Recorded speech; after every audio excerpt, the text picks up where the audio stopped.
بسم اللہ الرحمن الرحیم وَلَقَدْ يَسَّرْنَا الْقُرْآنَ لِلذِّكْرِ فَهَلْ مِن مُدَّكِرٍ۔ السلام علیکم ورحمۃ اللہ۔ الحمدللہ وکفیٰ وسلام علی عبادہ الذین اصطفیٰ، اما بعد فاعوذ باللہ من الشیطان الرجیم، بسم اللہ الرحمن الرحیم۔ الذین آمنوا وعملوا الصالحات طوبی لہم وحسن مآب۔ سورہ رعد آیت 29۔ فرمایا اللہ رب العالمین نے جن لوگوں نے دعوت حق کو مانا اور نیک عمل کیے وہ خوش نصیب ہیں اور ان کے لیے اچھا انجام ہے۔ اس سے پہلے والی آیت میں اللہ رب العالمین نے یہ بات ہمارے سامنے رکھی تھی کہ جن لوگوں نے اللہ کو اپنا رب مانا اور رب ماننے کے بعد پھر انہوں نے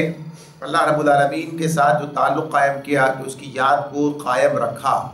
تو اس یاد کو قائم رکھنے کا نتیجہ یہ ہے کہ اللہ تعالیٰ کی مدد ان کے ساتھ ہوتی ہے، اس کا ذکر ان کے دلوں کو اطمینان بخشتا ہے۔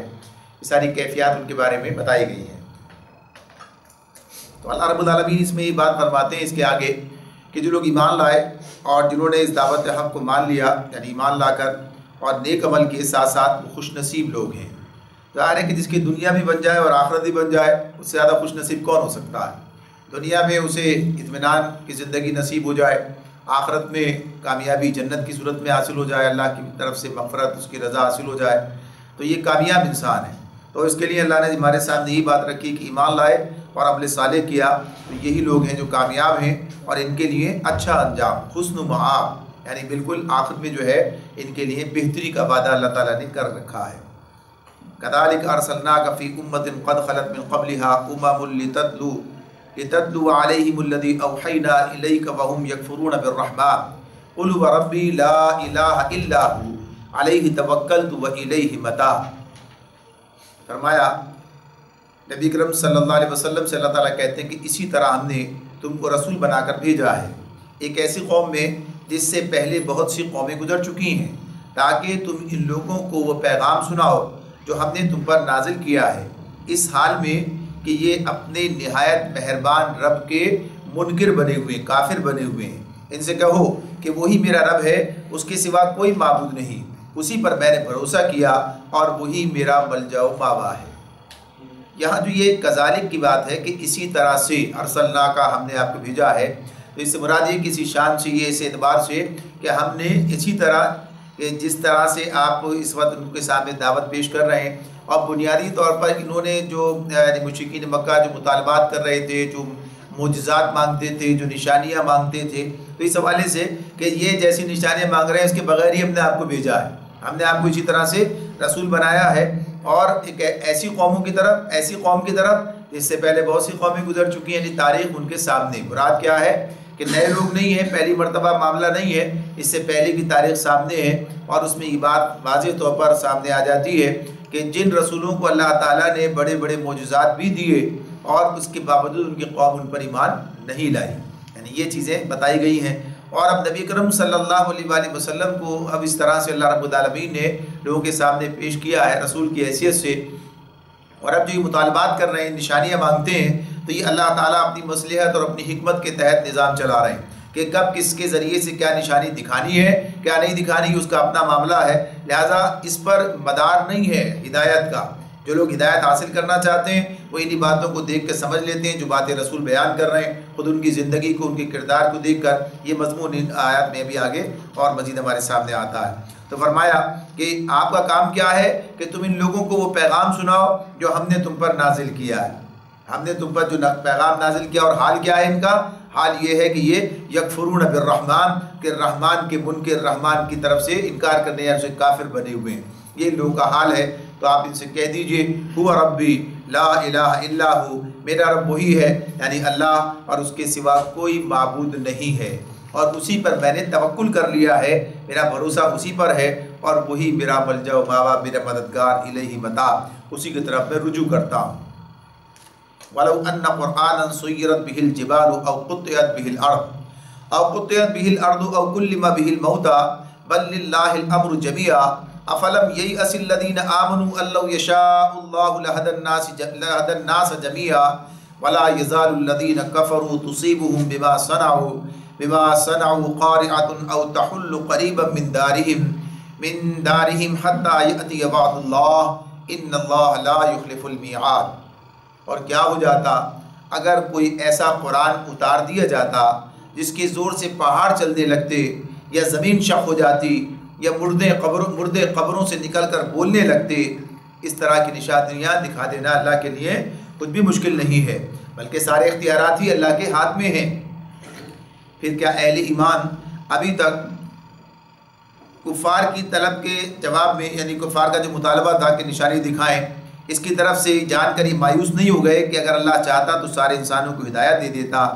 جن لوگوں نے اللہ کے ساتھ کفر کا رویہ اختیار کر رکھا ہے ان پر ان کے کرتوتوں کی وجہ سے کوئی نہ کوئی آفت آتی ہی رہتی ہے یا ان کے گھر کے قریب کہیں نازل ہوتی ہے۔ یہ سلسلہ چلتا رہے گا یہاں تک کہ اللہ کا وعدہ آن پورا ہو۔ یقیناً اللہ اپنے وعدے کی خلاف ورزی نہیں کرتا۔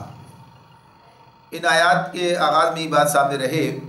کہ یہ جو اب یہاں سے سلسلہ بیان ہے وہ اہل ایمان کی طرف پلٹا ہے۔ یعنی پہلے جو بات ہو رہی تھی ان کے بارے میں بات ہو رہی تھی، مشرکین کے حوالے سے بات ہو رہی تھی، اور انہیں اللہ تعالیٰ نبی صلی اللہ علیہ وسلم کے ذریعے بات کہلوائی ان سے کہ آپ ان سے کہہ دیجیے میرا معاملہ اس طرح کا ہے اور میں نے اسی رب پر بھروسہ کیا ہے۔ اور اب اہل ایمان کو اللہ تعالیٰ مخاطب کر کے یہ بات کہہ رہے ہیں کہ ان کے مطالبات کے جواب میں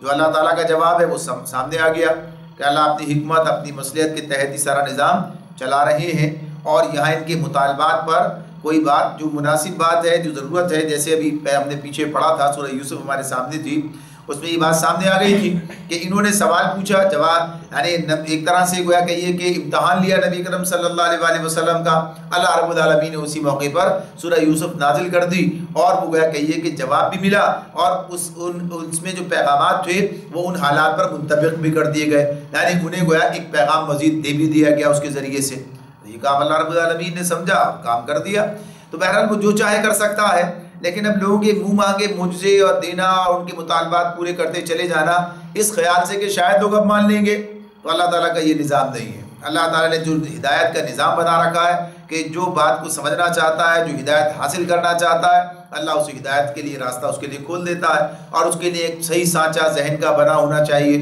یہ تمام چیزیں اس صورت کے اندر ہمارے سامنے اور اس کے بعد والی صورت میں سورہ ابراہیم کے اندر آنے والی ہیں۔ تو یہاں اللہ رب العالمین یہ بات اہل ایمان سے کہہ رہے ہیں کہ یہ بات ممکن تھی، یعنی ایسا ہو سکتا تھا کہ یہ بات کے جیسے مطالبات ان کے ہیں یہ مطالبات پورے کر دیے جاتے۔ اس آیت کے ضمن میں یہ بات بھی کہی گئی ہے کہ مشرکین مکہ نے یہ سوالات جو ہے نبی اکرم صلی اللہ علیہ وآلہ وسلم سے کیے تھے، اور ایک موقع پر اس سرداران قریش جو ہے بیٹھے، ایک طرف انہیں عبداللہ بن امیہ کو جو ہے بھیجا نبی اکرم صلی اللہ علیہ وآلہ وسلم کی طرف کہ جاؤ اور جا کر آپ سے یہ سوالات کرو اور ان سے مطالبات رکھو، اور ان سے یہ بات کہو کہ آپ چاہتے ہیں کہ ہم آپ پر ایمان لے آئیں تو ہم ایمان لے آئیں گے، لیکن یہ کہ آپ ہمارے یہ مطالبات پورے کر دیں۔ تو اس آیت کے ضمن میں بعض مفسرین نے اس کو بھی بیان کیا کہ انہوں نے یہ جو ہے مطالبہ کیا تھا کہ آپ خود بیان کرتے ہیں، قرآن مجید میں یہ آیات نازل ہوئی ہیں کہ اللہ تعالیٰ نے داؤد علیہ السلام کے ساتھ پہاڑوں کو ہم آہنگ کر دیا تھا، وہ ان کے ساتھ تسبیح کرتے تھے، تو آپ تو ان سے بھی آگے ہیں، یا ان سے کمتر تو کا نہیں ہے، لہذا آپ ان پہاڑوں کو یہاں سے ہٹا کر دور کر دیں تاکہ مکے کی زمین جو ہے وہ وسعت پا جائے۔ ہم اس کی وجہ سے پریشان ہیں، تنگ ہیں، یا ہمارے پاس زراعت کی زمین نہیں ہے، ہمارے پاس جو ہے باغات نہیں ہے، تو آپ ان پہاڑوں کو حکم دیں اور یہ پہاڑ سے پیچھے ہٹا دیے جائیں۔ یعنی یہ بات انہوں نے کہی، یا یہ بات کہ زمین شق کرنے والی بات اس اعتبار سے، یا دوسری بات انہوں نے جو کہی تھی ان کی طرف سے جو بیان ہوتی ہے کہ وہ کہ بات تھی کہ سلیمان علیہ السلام کو اللہ تعالیٰ نے یہ جو ہے ان کو معجزاتی طور پر یہ بات انہیں عطا کی تھی کہ ہوائیں ان کے حکم سے چلتی اور مشرق کی طرف مغرب کی طرف، اور اس سے سفر آسان ہو جاتا، تو ہمارا بھی سفر شام اور یمن کی طرف ہے، آپ ایسا کر دیں کہ یہ ہمارے لیے آسان ہو جائے۔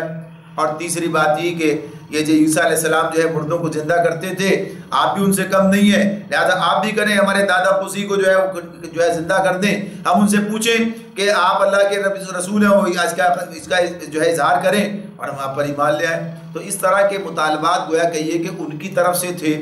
یا یہ بات کہ اللہ رب العالمین خود یہ بات کہتے ہیں نبی اہل ایمان سے کہ یہ سارے کام ہو سکتے ہیں، یعنی اللہ رب العالمین یہ سارے کام کر سکتے ہیں اور یہ کام پہلے کیے بھی ہیں، یعنی سارے کام معجزات کے طور پر جو ہے چیزیں سامنے آتی ہیں، لیکن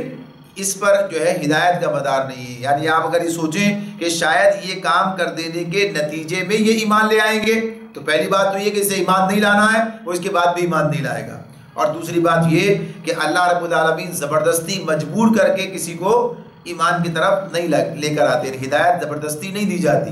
زبردستی انہیں ایمان والوں میں شامل نہیں کیا جاتا، بلکہ کہا کہ اللہ جسے چاہتا ہدایت دیتا ہے، اللہ چاہتا تو سب کو ہدایت دے دیتا، سارے انسانوں کو، کوئی مسئلہ ہی نہیں تھا اس کے لیے، اگر صرف اس کے حکم کی بنیاد پر ہدایت آنی ہے۔ تو اس طرح سے یہ بات بتا دی گئی کہ اہل ایمان کیا ابھی یہ بات نہیں سمجھے، کیا ابھی وہ اس بات سے مایوس نہیں ہوئے کہ اللہ تعالیٰ اسی جو اس نے طریقہ بتا دیا ہے اس کے مطابق اس کام کو آگے بڑھائے گا، اور ان کے مطالبات جو مشرکین مکہ کر رہے ہیں وہ پورے نہیں کیے جائیں گے کہ ان کے کہنے سے کوئی ایسے کام کر دیے جائیں اور بہرحال جو ہے اس کے بعد آگے بات بڑھائی جائے۔ اور ساتھ ساتھ یہ بات بھی اس میں سامنے آ گئی ہے،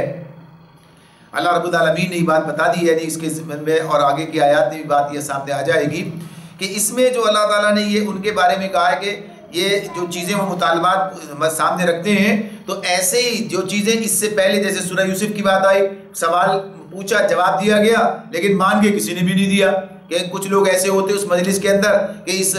سن کو اور اس بات کو اور ایمان لے آئے ہوتے، تو یہ بات کوئی ضروری نہیں کہ ایسا ہی ہو جائے۔ تو اس معاملے میں یہ بات بتا دی گئی کہ یہ ان کا معاملہ بالکل الگ ہے، حالانکہ ان کے ساتھ معاملات کیا ہیں کہ ان پر ان کے کرتوتوں کی وجہ سے کوئی نہ کوئی آفت آتی ہی رہتی ہے۔ اچھا معاملہ کیا ہوتا ہے، انسان کو جو مصیبتیں اس کے اوپر آتی ہیں، جو مشکلات آتی ہیں، تکلیفیں آتی ہیں، وہ ان کے کوئی جواز اپنے ذہن میں بنا لیتا ہے، ان کے حوالے سے یہ تکلیف تو اس وجہ سے ہوئی ہے، یہ بیماری اس وجہ سے آئی ہے، اور یہ آفت جو ہے اس کی بنیاد یہ ہے، یعنی انسان دنیاوی اسباب کو اس طرح سے سامنے رکھتا ہے، اور اسباب کی دنیا تو ہے، اللہ نے اسباب تو بنا رکھے ہیں، لیکن یہ بات کہ یہ اللہ کی طرف سے پکڑ ہے یہ بات ان کی سمجھ میں نہیں آتی۔ جیسے کہا کہ ان کے گھر کے قریب کہیں نازل ہوتی رہتی ہے، یعنی ایسا بھی ہوتا ہے، آج بھی اگر ہم دیکھیں تو یہ بات ہمارے سامنے ہے، کہیں زلزلہ آ جاتا ہے، کہیں سونامی آ جاتا ہے، کہیں کوئی اور مسئلہ پیدا ہو جاتا ہے، اور بڑی تعداد کے اندر لوگ جو ہیں اس کا شکار ہو جاتے ہیں، یعنی ایسے جو بالکل آرام کے ساتھ رہ رہے تھے اچانک کوئی ایسی آفت آ جاتی ہے اور بہت سارے لوگ جو اس کے نظر ہو جاتے ہیں، یا بہت سارے لوگ گھر سے بے گھر ہو جاتے ہیں یا معذور ہو جاتے ہیں، مختلف قسم کے مسائل پیدا ہوتے ہیں، لیکن لوگ جس طریقے سے اس کے اسباب کا کہیں اور تلاش کرتے ہیں، صورتحال یہ بن گئی کہ اب ہم بھی اسی طرح سوچنے لگے، حالانکہ یہ بات جو ہے اللہ رب العالمین کی طرف ہے، اسباب پر حکمرانی تو اسی کی ہے، اور جب وہ سزا کے طور پر کسی کے ساتھ یہ معاملہ کرنا چاہتا ہے تو یہ معاملہ کر دیتا ہے۔ تو انسانوں کو اس بارے میں اس اصل جو سبب ہے یعنی اللہ رب العالمین کی ناراضگی، اس سے بچنے کی کوشش کرنی چاہیے، اس طرف نہیں آتے۔ تو بتا دیا کہ یہ سارا معاملہ تو چلتا رہے گا یہاں تک کہ اللہ کا وعدہ پورا ہو جائے۔ تو اللہ کا وعدے سے مراد یہاں پر ایک وعدے کی بات تو وہی ہے کہ جو اللہ تعالیٰ نے نبی صلی اللہ علیہ وسلم سے حتمی کامیابی کا کر رکھا تھا، یعنی فتح مکہ کی بات، کہ وہ بات ہو جائے گی، اور دوسری بات یہ بھی ہے کہ قیامت کی بات بھی ہو سکتی ہے، قیامت کا معاملہ ہے، یعنی جب وہ آ جائے گی تب بھی معاملات ختم ہو جائیں گے، اور اللہ اپنے وعدے کے خلاف نہیں کرتا، جو اس نے کہہ رکھا ہے وہی کام انجام پائے گا۔ وَلَقَدِ اسْتُهْزِئَ بِرُسُلٍ مِّن قَبْلِكَ فَأَمْلَيْتُ لِلَّذِينَ كَفَرُوا ثُمَّ أَخَذْتُهُمْ فَكَيْفَ كَانَ عِقَابِ۔ تم سے پہلے بھی بہت سے رسولوں کا مذاق اڑایا جا چکا ہے، مگر میں نے ہمیشہ منکرین کو ڈھیل دی اور آخرکار ان کو پکڑ لیا، پھر دیکھ لو کہ میری سزا کیسی سخت تھی۔ یہ جو پچھلی آیت میں بات آئی تھی کہ ایک ایسے قوم کی طرف ہم نے آپ کو رسول بنا کر بھیجا ہے جس سے پہلے بہت سی قومیں گزر چکی ہیں، تو وہاں یہ بات بیان ہوئی تھی، پھر دوبارہ بات آ گئی سامنے یہ کہ تاریخ دیکھ لو اٹھا کر، تو جہاں وہ دیکھیں وہاں اہل ایمان بھی دیکھ لیں، یعنی معاملات ان کے سامنے بھی آتے ہیں کہ جب کبھی یہ دعوت لوگوں کو دی گئی، رسول کسی قوم کے درمیان میں آئے، تو ایسا نہیں ہوا کہ بس ان کی آؤ بھگات اور ان کا جو استقبال اور اس طریقے سے معاملات کیے گئے ہوں اور ساری کی ساری قوم جو ہے داخل ایمان ہو گئی ہو، بلکہ ابتدا میں صورتحال جو سامنے آتی ہے وہ یہی کہ انہیں سخت قسم کی آزمائشوں سے گزرنا پڑا، اور عام طور پر جو حالات سامنے آئے وہ یہی ہے کہ قوموں نے اپنے رسولوں کا انکار کیا، جھٹلایا، کچھ لوگ ایمان لائے، اکثریت کا معاملہ یہی رہا۔ نوح علیہ السلام کا ذکر سامنے آ گیا، صالح علیہ السلام کا ذکر سامنے آ گیا، عیسیٰ علیہ السلام، یعنی سارے جو انبیاء کے تذکرے ہیں اس میں یہ بات سامنے آ رہی ہے کہ ایسا ہی ہوا۔ تو اس لیے کوئی پریشانی کی بات نہیں ہے۔ اگر یہ بات ہوتی کہ بھائی سب کے ساتھ تو یہ ہوتا رہا کہ ادھر وہ آئے اور ادھر جو ہے لوگوں نے ان کے لیے دل فرش راہ کر دیے، اب ہمارے ساتھ ایسا کیوں ہو رہا ہے؟ یعنی آدمی جو ہے اس معاملے میں پریشان ہو سکتا ہے، یہ سوچ سکتا ہے کہ پتہ نہیں کیا معاملہ ہے ہمارے ساتھ، کیا غلطی ہے، یا ہمارے لیے کوئی ایسا خاص معاملہ الگ کر دیا گیا۔ کہا یہ تو ہمیشہ سے ہوتا چلا آیا ہے، یعنی حق کی سنت یہی ہے کہ حق لے کر جب کوئی کھڑا ہوتا ہے تو اسے اس قسم کے حالات کا سامنا کرنا ہی پڑتا ہے۔ اب اسی میں یہ بات بھی ہمارے سامنے آ جاتی ہے کہ جب رسولوں کے ساتھ یہ معاملہ ہوا ہے تو ظاہر سی بات ہے جو ان کے راستے پہ چلیں گے ان کے ساتھ بھی یہ معاملہ ہوگا۔ یعنی جو کہا کہ ان کا مذاق اڑانے کی بات ہے تو یہ ہمیشہ سے ہوتی رہی ہے، لہٰذا اب بھی اگر ایسا ہوتا ہے تو اس میں کوئی پریشانی کی بات نہیں ہے، اس میں کوئی اس طرح سے گویا کہ یہ ہمت ہارنے کی بات نہیں ہے، اپنا کام کرتے رہنا ہے۔ اور یہ بات بھی اللہ نے بتا دی کہ اللہ تعالیٰ جو منکرین کو ڈھیل دیتے ہیں تو اسی لیے کہ بات ان کی سمجھ میں آ جائے، ایسا نہیں کہ ادھر انہوں نے توہین کی اور ادھر سزا دے دی گئی، ادھر انہوں نے بات نہیں مانی ادھر جو انہیں پکڑ لیا گیا، ایسا نہیں۔ اللہ مہلت دیتے ہیں، طویل وقت دیتے ہیں، اس معاملے میں ڈھیل دیتے ہیں۔ یعنی ایک طرف تو یہ کہ اگر کوئی سمجھنا چاہتا ہے تو سمجھ لے، یعنی حجت تمام ہو جائے، اور اگر کوئی اسی راستے پر جہنم کے بڑھنا چاہتا ہے تو خوب اچھی طرح سے اپنے لیے سزا کا بندوبست کر لے، تو یہ اللہ کا طریقہ ہے۔ پھر بالآخر کیا ہوتا ہے؟ اللہ کی پکڑ آ جاتی ہے، اور دیکھ لو کیسی سخت سزا دی اللہ نے۔ پچھلی قوموں کا معاملہ سامنے، جنہوں نے اپنے انبیاء کا انکار کیا، کیا نتیجہ نکلا، کہاں کس حالت کو پہنچے۔ آگے فرمایا افمن ہوا قائم علی کل نفس بما کسبت وجعلوا للہ شرکاء قل سموہم ام تنبئونہ بما لا يعلم في الارض ام بظاہر من القول بل زین للذین کفروا مکرهم وصدوا عن السبیل ومن یضلل اللہ فما له من ہاد۔ فرمایا اللہ رب العالمین نے کہ وہ یعنی اللہ رب العالمین وہ جو پھر کیا وہ جو ایک ایک متنفس کی کمائی پر نظر رکھتا ہے،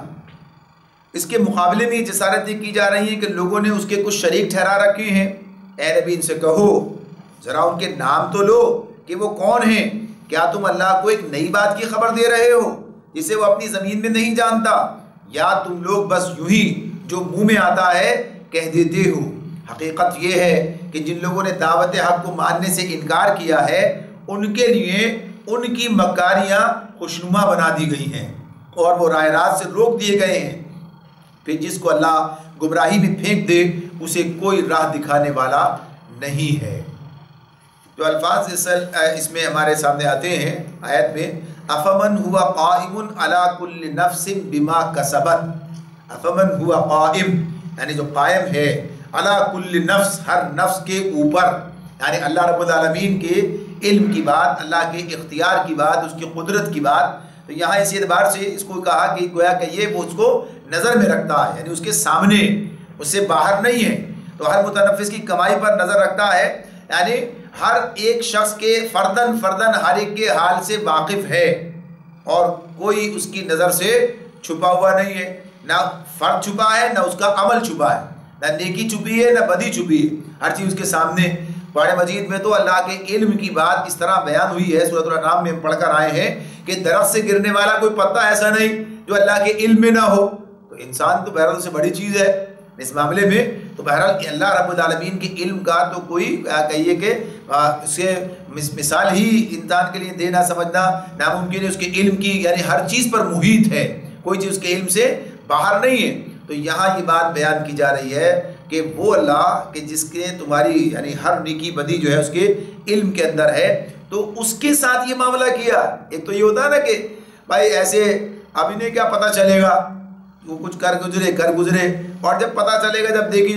جائے گی۔ یہاں تو ہر وقت ہر شخص اور اس کا عمل جو ہے وہ اللہ کی نظر میں۔ تو یہ بات اس انداز میں تو اس کے ساتھ یعنی جس کا یہ معاملہ ہے کہ ہر ایک کی کمائی پر ہر ایک کے عمل پر نظر رکھتا ہے، اس کے ساتھ یہ کام کیا لوگوں نے کہ اس کے کچھ شریک ٹھہرا لیے۔ تو کہا کہ نبی صلی اللہ علیہ وسلم سے ذرا ان سے پوچھو تو صحیح، ذرا ان سے پوچھو کہ اگر یہ اللہ کے بنائے ہوئے شریک ہیں، اگر انہیں اللہ نے شریک بنایا، دیکھیں بات یہ سامنے رہے کہ مشرکین کی بات ہو رہی ہے۔ مشرک جو ہے وہ اللہ کو مانتے ہیں اور اللہ کے ساتھ پھر دوسرے الہ بناتے ہیں اور خدائی کو تقسیم کرتے ہیں دوسروں کے اندر۔ تو کہا کہ اگر وہ اللہ نے انہیں شریک بنایا ہے اپنا،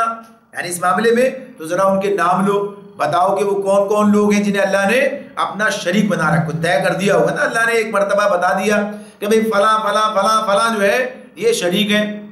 ایسا کوئی چیز انسان کے پاس، یعنی ہر دور کے اندر نئے نئے شریک جو ہیں وہ بنائے جا رہے ہوتے ہیں، کسی دور میں کوئی تھا، کسی دور میں کوئی ہے، اور کسی دور میں کوئی اب بنا رکھا ہے۔ تو کہا کہ کیا تم اللہ کو ایک نئی بات کی خبر دے رہے ہو جسے وہ اپنی زمین میں نہیں جانتا، یا تم لوگ بس یوں ہی جو منہ میں آتا ہے کہہ دیتے ہو؟ اس میں جو بات اگر اس کا ذرا سا تجزیہ کیا جائے تو اللہ تعالیٰ یہ بات کہتے ہیں کہ جو دل میں آتا ہے کہہ دیتے ہو، یا اللہ کو نئی بات کی خبر دے رہے ہو، یا بتاؤ اس کے نام کون سے ہیں۔ تو شرک کے ابطال، یعنی شرک کے خلاف جو چیز ہمارے سامنے آتی ہے وہ اس کے اندر ایک بڑی، اس میں اللہ تعالیٰ نے دلیل جو ہے وہ سامنے رکھی ہے۔ یعنی اگر اللہ نے یہ بنا رکھا ہے یا یہ تم نے خود بنا رکھا ہے، اس کے لیے بہت آسانی سے اس کو سمجھا جا سکتا ہے، اور تین ہی صورتیں اس کے لیے ممکن ہیں، تین باتیں اس کے لیے ممکن ہیں۔ یعنی ایک تو یہ کہ اللہ رب العالمین نے کسی کو بنایا اور تمہارے پاس اس کی کوئی اطلاع ہے، کوئی مستند اطلاع تمہارے پاس ہے کہ فلاں ہستیوں کو اللہ تعالیٰ نے اپنی صفات یا اختیارات یا اپنے حقوق میں شریک ٹھہرا لیا ہے، کوئی بات تمہیں پتہ ہے کسی، اگر کوئی ایسی اطلاع ہے تو ہمیں بھی بتاؤ۔ قرآن میں لکھا ہے، حدیث میں، آج کے دور میں یہ بات کیوں ہوگی، یا اس دور میں کوئی اور کتاب لے آؤ، فلاں نے ہمیں بتایا ہے، فلاں ذریعے سے ہمارے پاس یہ بات آئی ہے۔ تو دین کے معاملے میں اللہ جب بھی کہتے ہیں نا کہ یہ گھڑ لیا یا اللہ پر جھوٹ گھڑا، تو اسی لیے کہ اللہ رب العالمین کی طرف سے دین آتا ہے، تو اگر بتایا تو یہ کوئی اس کے لیے ذریعہ ہونا چاہیے، کوئی ذریعہ کسی کے پاس نہیں ہے۔ دوسری بات کیا، اچھا اگر یہ اس کے ایسا نہیں اللہ نے نہیں بنایا، تو پھر یہ ممکن ہے کہ لوگ خود سے بن بیٹھے ہوں، یعنی یہ ہو کچھ حضرات جو اس کے شریک بن گئے اور اللہ کو اس کی خبر نہ ہوئی، یعنی اللہ تو کہا نا اللہ نہیں جانتا، اللہ کو معلوم نہیں ہے، تو اللہ کو اس کی خبر نہیں ہوئی۔ تو یہ بات اگر تم سمجھتے ہو تو ذرا یہ کہو کہ بھئی بن گئے خود سے، لیکن اللہ کو پتہ نہیں ہے، اللہ کو معلوم نہیں ہے، تو یہ بات کتنی غیر معقول ہے۔ ظاہر سی بات ہے، کہہ کے دیکھو یہ بات، یہ کہہ نہیں سکتے۔ تو اب تیسری بات یہی ہے، یعنی کیا کہ تم نے بغیر کسی سند کے، بغیر کسی دلیل کے، بغیر کسی اطلاع کے، بغیر کسی جواز کے خود ہی یہ گھڑ لیے۔ تو یہ بات ہے جو شرک کے معاملے میں واضح طور پر سامنے آتی ہے۔ تو جب بھی، اس لیے اللہ تعالیٰ کہتے ہیں کچھ نام رکھ لیے ہیں، کچھ نام ہیں، یعنی کوئی چیز ان کے پاس ہے نہیں، خود بنا لیے، لہٰذا یہ سارا معاملہ تو بار بار اس بات کو بیان کیا جاتا ہے اور اس کے بے حقیقت ہونے کو واضح کیا جاتا ہے۔ تو اللہ تعالیٰ فرماتے ہیں اصل بات یہ ہے کہ جن لوگوں نے دعوت حق کو ماننے سے انکار کر دیا، ان کے لیے ان کی مکاریاں خوشنما بنا دی گئی ہیں اور وہ راہ راست سے روک دیے گئے ہیں۔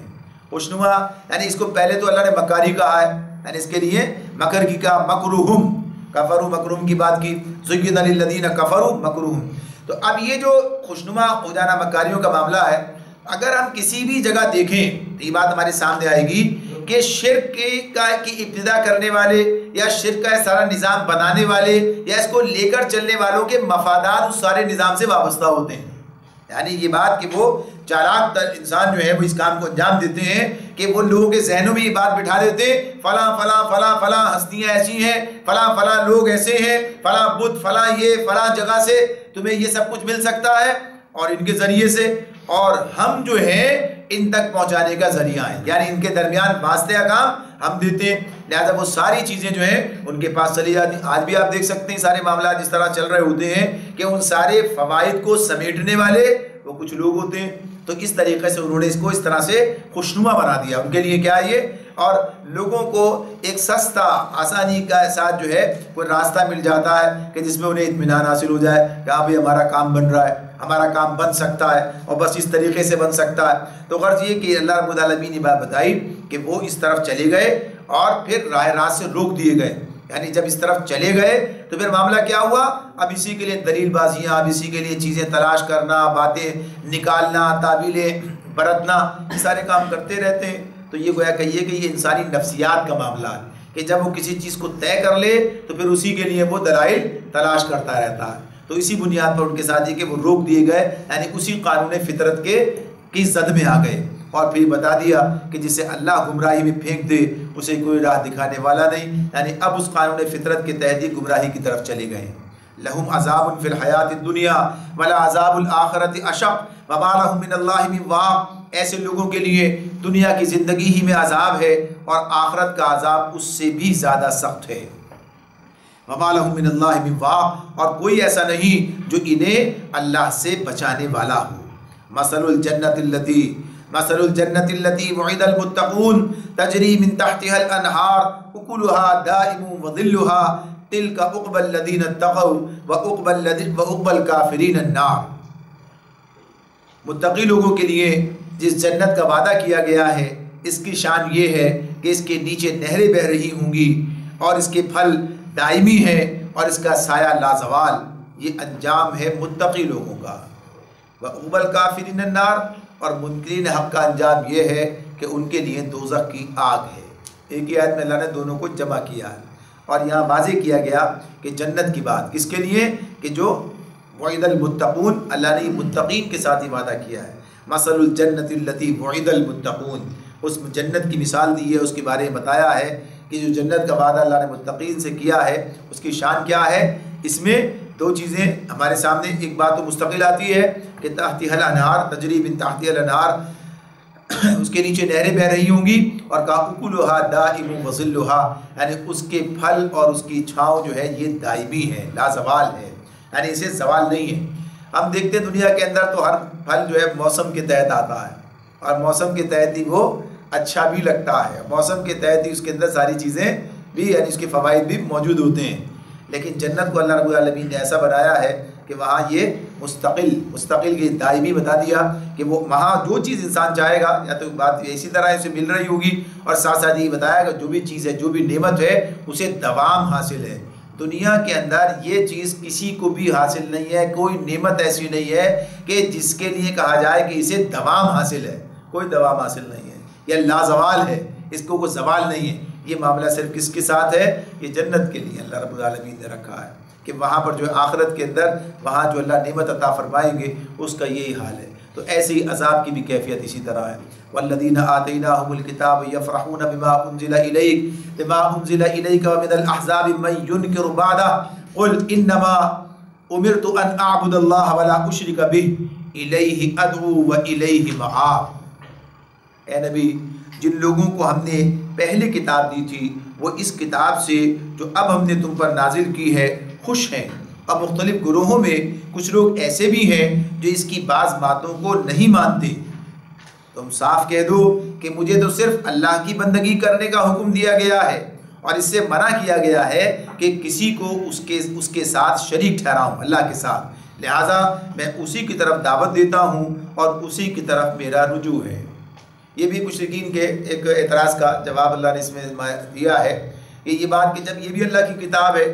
آپ اللہ کے رسول ہیں، تو جن کے پاس پہلے کتاب آئی تھی، پہلے رسول آئے تھے، انہیں تو آگے بڑھ کر آپ کا استقبال کرنا چاہیے، آگے بڑھ کر خوش آمدید کہنا چاہیے، پہلے اس کو قبول کرنا چاہیے۔ وہ تو پہلے سے واقف بھی ہیں اور یہ بات بھی بتا رہے ہیں، آپ انہی کتابوں میں ذکر بھی ہے آپ کے آنے کا، لہٰذا ان کا یہ آپ کی طرف رجوع نہ کرنا کیا مطلب؟ اس کا مطلب ہے دال میں کچھ کالا ہے، اس کا مطلب بات ٹھیک نہیں ہے، یعنی اس کو دلیل بنا رہے تھے۔ تو یہ بات بتائی گئی اس آیت میں اللہ رب العالمین کی جانب سے کہ ایسا نہیں کہ سارے لوگ ہی منکر ہیں، ان میں کچھ لوگ ایسے بھی ہیں کہ جنہوں نے اس بات کو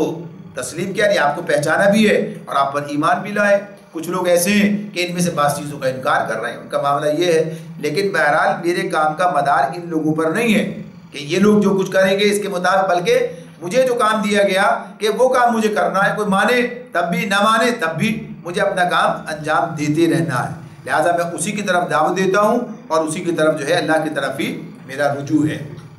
میرا تعلق نہ پچھلوں سے نہ اگلوں سے بلکہ اصلاً اللہ سے ہے، اللہ ہی کی طرف بلاتا ہوں، اور اس بنیاد پر نہیں کہ پہلے لوگوں کی یہ تو مثال دیتے ہیں اللہ تعالیٰ، یا کسی موقع پر سمجھانے کے لیے پچھلی قوموں کا ذکر کرتے ہیں، ورنہ بات تو اس طرح سے ہے کہ جو بات تمہارے سامنے رکھی جا رہی ہے اس کو آج تم پرکھ کے دیکھو، یعنی اس دعوت کو آج تم اس کا تجزیہ کر کے دیکھو، صحیح بات معلوم ہو تو تسلیم کرو، یہ نہیں بھائی فلاں نے مانا تھا لہذا تم بھی مانو، یہ تو دلیل نہیں دیتا اللہ تعالیٰ قرآن مجید، یہ بات نہیں کہتا ہم سے کہ فلاں نے مانا تھا لہذا آپ بھی مانے، تمہارے ابا ایمان لائے تھے لہذا تم بھی ایمان لاؤ، یہ بات تو نہیں کہی گئی۔ بلکہ اسے کہا کہ سوچ سمجھ کے ایمان لاؤ، بلکہ جو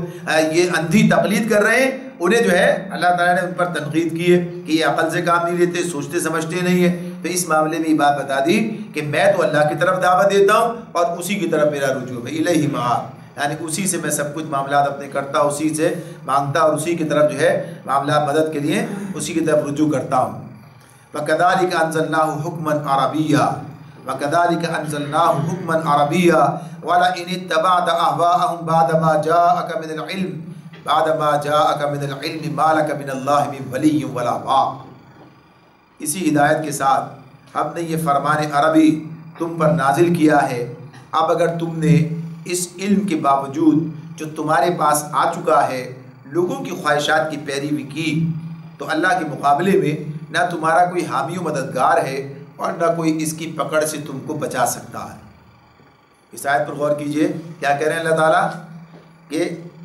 اب اگر تم نے اس علم کے باوجود جو تمہارے پاس آ چکا ہے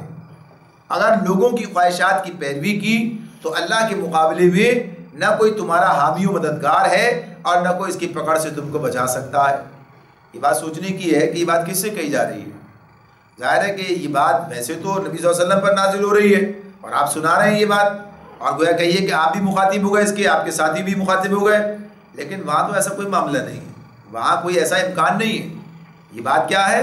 یہ تو گویا ہم سے بات کہی جا رہی ہے، یعنی یہ بات جو کہی جا رہی ہے اب ہمارے پاس یہ موجود ہے، ہمارے پاس اب یہ قرآن موجود ہے، ہمارے پاس نبی صلی اللہ علیہ وسلم کی سنت شریعت موجود ہے ہمارے پاس۔ اب اس کے ہونے کے بعد اگر ہم ادھر ادھر بھٹکتے پھریں، ادھر ادھر سے مانگتے پھریں اور ادھر ادھر رجوع کریں ہدایت کے لیے، نظام کے لیے، یعنی اصولوں کے لیے، تو پھر کون بچائے گا اللہ کی پکڑ سے؟ کہا کہ ہم نے تمہارے پاس بھیجا تو یہ تو ہمارے پاس ہے نا، ہمارے سامنے موجود۔ نبی صلی اللہ علیہ وسلم کا تو دور گزر گیا ہمارے سامنے کہ نہ انہوں نے ایسا کیا، نہ وہاں کوئی اس کا امکان نظر آ رہا تھا، لیکن یہ بات ان کے ذریعے سے دہرائی جا رہی، بتائی جا رہی ہے ہر دور کے آنے والے انسانوں کے لیے۔ قرآن تو آج ہم پڑھ رہے ہیں، ہمارے سامنے یہ بات ہے۔ آج تو صورتحال کیا ہے، جسے اللہ نے اسی طرح کہا تھا، مانگتے پھرتے ہیں اغیار سے مٹی کے چراغ، اپنے خورشید پہ پھیلا دیے سائے ہم نے، یعنی سب کچھ ہمارے پاس ہے اور ہم پھر جو ہے دوسروں کے دستے نگر بنے ہوئے ہیں کہ بھائی ان سے یہ نظام لے کر آ جائیں، ان سے یہ اصول وضع کر لیں، یہ قانون اس طرح سے لے کر آ جائیں، یہ اس طرح سے اپنا کام چلائیں۔ تو یہ سارا کیا سسٹم ہے؟ یہ گویا کہیے کہ اللہ کی ہدایت کے موجود ہونے کے باوجود، یعنی اللہ کی طرف سے نظام پورا موجود ہے اور اس پر نبی اکرم صلی اللہ علیہ وسلم کی تمام یعنی ان کا عمل پوری تشریح اور پوری تفسیر کے ساتھ میں، یعنی اس کی تفصیل کے ساتھ میں موجود ہے، پھر کدھر ادھر بھٹکنے کی کیا بات ہے؟ تو اللہ تعالیٰ کہتے ہیں کہ یہ تو خیر بھٹکنے کا جو نتیجہ دنیا میں بھگت رہے ہو، یہ بات کہ اللہ کی پکڑ سے کون بچائے گا تمہیں؟ یہ کوئی کسی ایسا تم مرضی تھی چاہے کرتے عمل چاہے نہ کرتے، ایسا نہیں ہے، بلکہ یہ تو اللہ رب العالمین کا پیغام ہے، اس کا اللہ تعالیٰ کی طرف سے دیا ہوا یہ سارا نظام ہے، اس کو نظر انداز کر دینا آسان نہیں ہے۔ اگر کسی نے اسے نظر انداز کیا تو اس کی بھگتان بھگتنی پڑے گی۔ تو کہا کہ کوئی اللہ کے مقابلے میں نہ تمہارے کوئی حامی و مددگار ہوگا اور نہ کوئی اس کی پکڑ سے تم کو بچا سکے گا، یعنی اس کے نتیجے پکڑ ہے اور پکڑے جا رہے ہیں، کیفیت ہے۔ تو اس حوالے سے سوچنے کی بات ہے ہمارے لیے۔ فرمایا وَلَقَدْ أَرْسَلْنَا رُسُلًا مِّن قَبْلِكَ وَجَعَلْنَا لَهُمْ أَزْوَاجًا وَذُرِّيَّةً وَمَا كَانَ لِرَسُولٍ أَن يَأْتِيَ بِآيَةٍ إِلَّا بِإِذْنِ اللَّهِ لِكُلِّ أَجَلٍ كِتَابٌ۔ تم سے پہلے بھی ہم بہت سے رسول بھیج چکے ہیں اور ان کو بھی ہم نے بیوی بچوں والا ہی بنایا تھا، اور کسی رسول کی بھی یہ طاقت نہ تھی کہ اللہ کی اذن کے بغیر کوئی نشانی خود لا دکھاتا۔ ہر دور کے لیے ایک کتاب ہے، لِكُلِّ أَجَلٍ کتاب۔ يَمْحُو اللَّهُ مَا يَشَاءُ وَيُثْبِتُ وَعِندَهُ أُمُّ الْكِتَابِ۔ اللہ جو کچھ چاہتا ہے مٹا دیتا ہے اور جس چیز کو چاہتا ہے قائم رکھتا ہے، ام الکتاب اسی کے پاس ہے۔ یا جو یہ بات یہ بھی انہی کے جو اعتراضات تھے انہی میں سے جس کا تذکرہ جس کا بھی بار بار آتا ہے، وہ کہتے تھے ہم جیسے انسان ہو، یعنی تمہارے وہی سب کچھ اسی طرح کا ہے، خود کسی کی اولاد ہو، کوئی تمہاری اولاد ہے، بیوی بچے گھر بار کاروبار کام دھندا کھانا پینا ہر چیز جیسے ہمارے ساتھ معاملات ہیں ایسے تمہارے ساتھ بھی لگے ہوئے، تو کیسے تسلیم کر لیں؟ کیسے تسلیم؟ تو اللہ تعالیٰ یہ بات کہتے ہیں کہ بھائی ٹھیک ہے، یہ اس کے دلائل اپنی جگہ پر دیے، اللہ نے بہت تفصیل کے ساتھ دیے ہیں، سمجھایا ہے، لیکن یہ بات کہ پہلے والے کی تذکرہ کیا جا رہا ہے کہ اس سے پہلے بھی جتنے رسول بنائے جنہیں لوگ مانتے ہیں، ابراہیم علیہ السلام کو مشرکین مکہ بھی مانتے تھے، ابراہیم علیہ السلام کو مشرکین مکہ تسلیم کرتے تھے، اپنا کہیے کہ چاہے انہیں اس طرح سے نام رسول کا نہ دیتے ہوں، لیکن بہرحال اس معاملے میں کہ وہ ان کے پیروکار اپنے آپ کو کہتے تھے اور انہیں جلیل القدر انسانوں میں سمجھتے تھے۔ تو یہ بات بتائی جا رہی ہے کہ خود ابراہیم علیہ السلام کا ذکر کرو تو کیا سامنے آتی ہے بات، یعنی اسماعیل علیہ السلام ان کے بیٹے، اسحاق علیہ السلام ان کے بیٹے، جہاں ان کی بیویاں بھی ہیں جن سے یہ بیٹے ہیں، یعنی بات سامنے آتی ہے۔ پورا سلسلہ نسب ہے، تم اپنا سلسلہ وہاں سے جا کر جوڑتے ہو کہ ہاں تم ان کی اولاد میں سے ہو۔ تو یہ بتاؤ کہ جب انہیں تسلیم، اور یہودی اور عیسائیوں کا تو معاملہ بالکل واضح ہے، یعنی وہ تو ویسے ہی تسلیم کرتے ہیں موسیٰ علیہ السلام کے سارے معاملے میں بھی، عیسیٰ علیہ السلام کے بھی، کہ ہاں وہاں ٹھیک ہے ان کے ساتھ وہ نسل اس طرح آگے نہیں، لیکن وہ مریم کے بیٹے ہیں، یعنی بات ان کے سامنے آتی ہے۔ یا اس سے پیچھے والے سارے جتنے رسولوں کا ذکر آ گیا ان کا پورا خاندان سامنے آ جاتا ہے، نوح علیہ السلام کی بیوی، بیٹا، لوط علیہ السلام کی بیوی، بیٹے، سب کا ذکر سامنے آ رہا ہے۔ تو یہ بہرحال بات ہمارے سامنے رکھ دی گئی ہے کہ یہ کوئی نیا اور نرالا کام نہیں ہے کہ جو اب کیا جا رہا ہے، بلکہ یہ تو پوری تاریخ تمہارے سامنے ہے کہ جتنے انبیاء اور رسول قرآن نے بیان کیے ہیں تو اکثر کا معاملہ یہ ہے کہ ان کے ساتھ ان کے کنبے کا ذکر بھی کیا ہے، ان کے ساتھ ان کے خاندان کا ذکر بھی کیا ہے اور بتایا کہ ہاں کس طریقے سے معاملات ان کے چلے۔ تو یہ کوئی نئی بات نہیں، کوئی نہیں مانتا نہ مانے۔ تو اللہ تعالیٰ فرماتے ہیں کہ اب اس کے بعد دوسری ان کا ایک اعتراض یہ تھا ہر کہ کتاب، اچھا بھائی رسول ہے، اب یہ کہ کتاب بھی اللہ کی ہے، تو اللہ کے پہلے والی بھی اللہ کی کتابیں تھیں، لہٰذا اگر وہ پہلے والی کتابیں تھیں تو اب نئی کتاب کی کیا ضرورت ہے؟ اگر یہ کہتے ہو کتابیں جو ہیں ضائع ہو گئیں یا ان کے اندر جو ہے کچھ ملا دیے، ملاوٹ کر دی گئی، ان میں رد و بدل کر دیا گیا، تو اللہ کی کتاب میں کیسے رد و بدل ممکن ہو سکتا ہے اور وہ کیسے جو ہے ضائع ہو سکتی ہے؟ اللہ نے اس کی حفاظت خود کیوں نہ کی؟ یعنی اپنے طور پر کوئی نہ کوئی بات کرتے ہوئے وہ بات کو نہ ماننا، یعنی یہ بات جو ہے بنیادی بات یہ ہے۔ ورنہ جب یہ بات کیا ہے، اگر بات کہ اللہ نے کتاب پہلے نازل کی تھی اب بھی نازل کر سکتا ہے، اللہ نے پہلے رسول بھیجا تھا تو اب بھی رسول بھیج سکتا ہے۔ ضرورت جو ہے بالکل واضح ہے کہ نہ آج وہ اس رسول کوئی موجود ہے، نہ اس درجے کا کام کرنے والی کوئی امت موجود ہے، لہٰذا رسول اللہ نے بھیجا ہے۔ جب رسول بھیجا تو کتاب بھی نازل کی ہے، اور وقت اور حالات کے تحت اللہ تعالیٰ اس کے اندر جو چیزیں انسانوں کی ضرورت کے مطابق ہوتی ہیں، وقت بدلتا ہے، انسان کے اندر جو چیزیں ضرورت اس کی بنتی ہے اللہ ویسے احکامات نازل کر دیتا ہے۔ تو کہا کہ ہر دور کے لیے کتاب ہے، لکل اجل کتاب، جو کہا ہر دور کے لیے کتاب ہے۔ پھر یمحو اللہ ما یشاء ویثبت، جو چاہتا ہے اللہ اسے محو کر دیتا ہے اور جسے چاہتا ہے قائم رکھتا ہے۔ وَعِندَهُ أُمُّ الْكِتَابِ، اور ام الکتاب اسی کے پاس ہے۔ ام الکتاب جو ہے یعنی اس کا مطلب ہوتا ہے اصل کتاب، یعنی اس میں ویسے تو ام الکتاب کہتے ہیں وہ کتاب جس سے تمام آسمانی کتابیں اسی سے نکلی، اسی کا حصہ ہیں، یعنی وہ اثر چشمہ ہے تمام آسمانی کتاب ام الکتاب کا اسے۔ پھر اسی کو بعض نے اس کو تقدیر کے حوالے سے وہ کتاب ہوئی جسے اللہ نے اپنے پاس رکھا ہے اور اس میں سب چیزیں لکھی ہوئی ہیں، اسی اعتبار سے کہا لوح محفوظ کی بات ہوئی۔ تو بہرحال بنیادی طور پر یہاں جو بات بیان کی جا رہی ہے کہ اصل کتاب، جو کتاب جس کے ذریعے سے اللہ تعالیٰ یہ چیزیں یعنی جس کے حصے اور مختلف چیزیں سامنے ہر دور کے اندر آتی رہی ہیں، تو گویا کہیے کہ اس کی اب آخری شکل جو ہے یہ قرآن مجید کی صورت میں سامنے آ رہی ہے۔ سب اللہ کے پاس محفوظ ہے ساری چیزیں، وقت اور ضرورت کے اعتبار سے انسانوں کی اللہ تعالیٰ اس کے اندر تغیر و تبدل کرتا ہے، کسی کو باقی رکھتا ہے اور کسی کو اس کے اندر سے محو کر دیتا ہے، یعنی اب اس کی ضرورت باقی نہیں رہتی تو اسے ہٹا دیتا ہے اللہ تعالیٰ، یہ اس کا اپنا نظام ہے۔ سورہ بقرہ میں اللہ تعالیٰ نے بات ہمارے سامنے رکھی، ہم نے پڑھی اس مقام پر کہ اللہ جو چاہتا ہے باقی رکھتا ہے، اس کو چاہتا ہے محو کر دے، جب لاتا ہے تو اس سے بہتر لے کر آتا ہے۔ اس کا مطلب یہ نہیں کہ وہ بہتر نہیں تھی، بلکہ اب جو ہے چونکہ انسانی یعنی زندگی جو ہے وہ آگے کی طرف جا رہی ہے، بہتری کی طرف جا رہی ہے، تو اللہ وہ سارا نظام اس طرح بنا رہا ہے۔ تو آج دیکھ لیجئے کتاب کی محفوظ رکھنے کا بھی کتنا زبردست انتظام اللہ نے کیا ہے۔ کل چاہتا تو کل بھی کر سکتا تھا، لیکن ہر چیز کا ایک وقت ہے، ہر چیز کے لیے ایک دور ہے، تو اب یہ آخری دور ہے، لہٰذا آخری دور کے اندر اللہ نے یہ نظام بنا دیا ہے۔ تو آگے فرمایا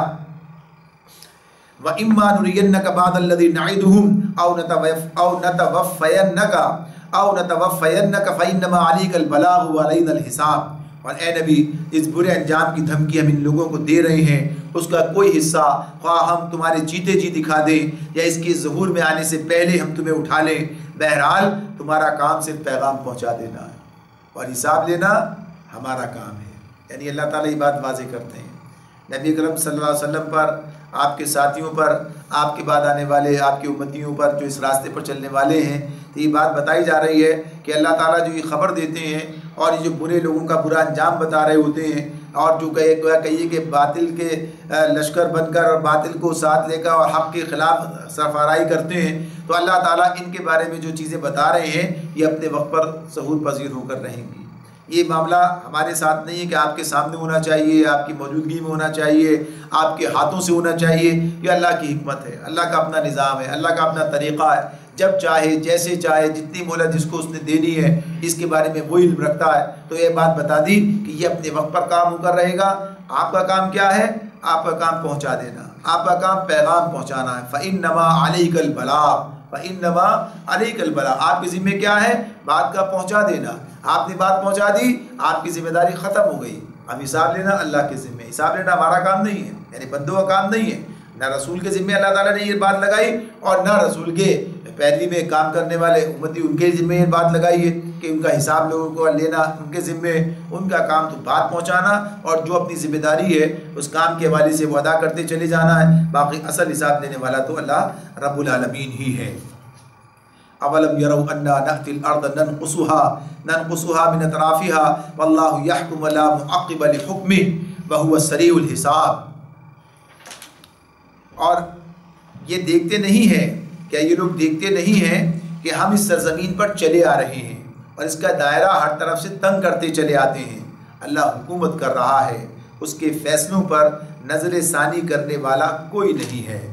اور اسے حساب لیتے کچھ دیر نہیں لگتی۔ یہ جو بات اس میں کہی گئی ہے کہ ہم ہر طرف اس کا گھیرا تنگ کرتے جاتے ہیں اللہ اور ہم چلے آ رہے ہیں، اس سے مراد کیا ہے؟